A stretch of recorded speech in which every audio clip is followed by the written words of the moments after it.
Hey guys! Welcome to part 3 of the Complete Hair Type series on density. YouTube and Instagram are filled with images of naturals with remarkably dense hair. It's easy to see how someone can think that's what natural hair is supposed to look like. But the true image of beauty is infinite because everyone comes in all different shapes and sizes. That's one of the reasons why I love natural hair so much, because it forces you to focus on you and find your unique style and presence. It's like therapy. In the last video, we went over how to test, change, and enhance your curl pattern and texture. In this video, we're going to talk about how to test and increase your hair's density.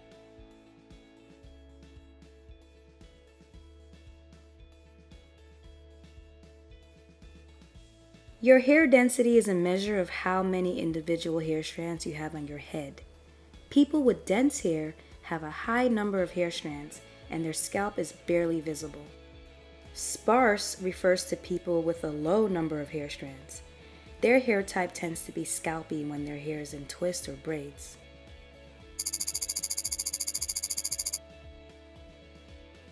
It's impossible to count every hair strand on your head without sophisticated machines. So testing your hair density is more of an observation. Before testing my hair, I took extra efforts beforehand to condense my hair as much as possible so I can get a more accurate reading. It doesn't matter if your hair is stretched or shrunken, but for dense hair types, it'll probably be easier to do this on stretched hair. Use a firm hair tie to put your hair into a ponytail. It doesn't have to be super tight, just make sure it's secure. If your ponytail is larger than a quarter, your hair is on the dense side. If it's smaller than a quarter, it's on the sparse side. If it's the same size as a quarter, it's somewhere in the middle. As you can see, my ponytail is a lot larger than a quarter. How much larger and how much smaller your ponytail is from a quarter tells you how extreme your density is. Based on how much larger my ponytail is, if I had to be more exact, I would say I'm right around here, but if someone asked, I would just say dense.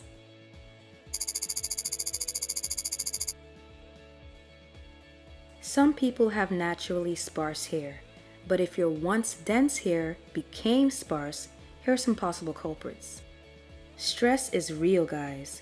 If you have too much of it for a period of time, it can mess up everything in your body. Take a few minutes to really ask yourself if you're stressed. You'll know if you think about it.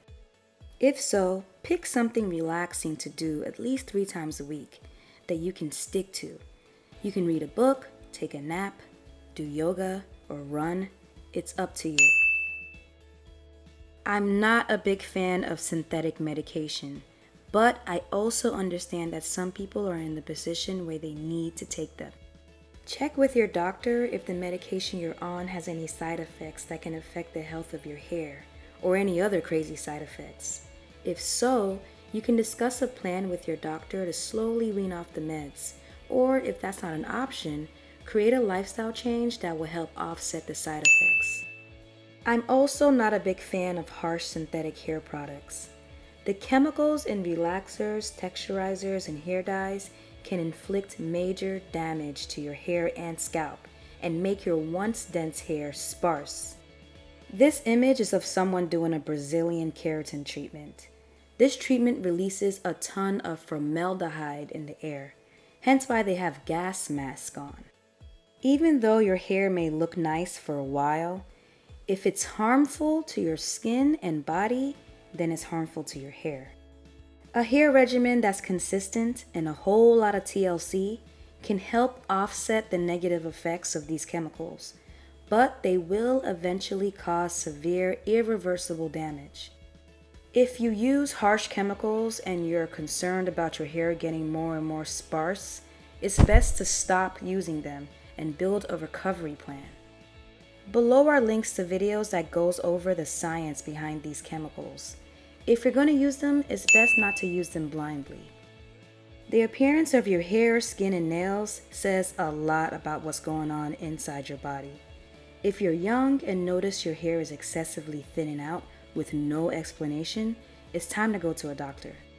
You may want to get checked up for any type of autoimmune disorder like lupus, alopecia areata, Hashimoto's disease, Graves' disease, Crohn's disease, and psoriasis.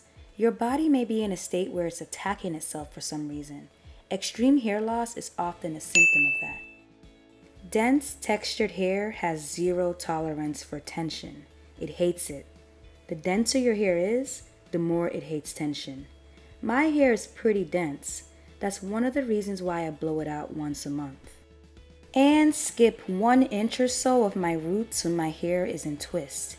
I go out of my way to avoid any tension on my roots.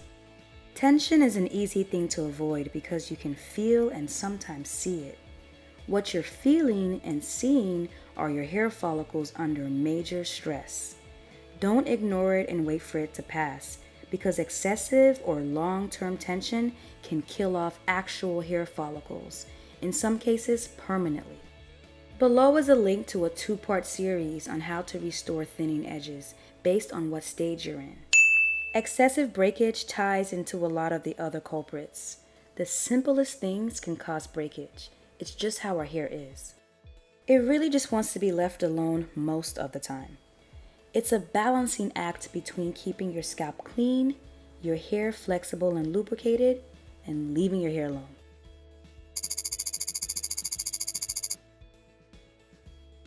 As mentioned earlier, some people have naturally sparse hair. Did you know there's a whole tribe in South Africa called the Sans tribe with naturally beautiful sparse hair? So natural hair is more about personal style than trying to fit into a box. It's the definition of unique. But if you have dense hair that's becoming sparse, here's some tips on what to do. Herbs and roots are powerful medicines. I dry them, drink them, eat them, inhale them, and use them in my hair. They're a big part of my life, and for multiple reasons, they work really well at stimulating your scalp and feeding and repairing your hair follicles. I'm really excited to share their proven properties and preparation methods with you in the next series. And the good news is that you don't have to have acres of land to grow them yourself. They can easily be grown indoors, in an apartment, or in the dorms. Apart from your scalp, preserving the structure and strength of your hair strands is also very important in increasing overall density. Protein treatments like the Real Protein treatment or rice water helps to strengthen your hair strands so they can be more resistant to breakage. They help your cuticles stay intact and not strip off easily. Assuming you're in good health, a consistent hair regimen and being super gentle with your hair when you're handling it should start to help your hair bulk up. In the next video, we're going to talk about thickness, what it means, and how to increase it. I hope this video was helpful. As always, thanks for watching. See you in the next video.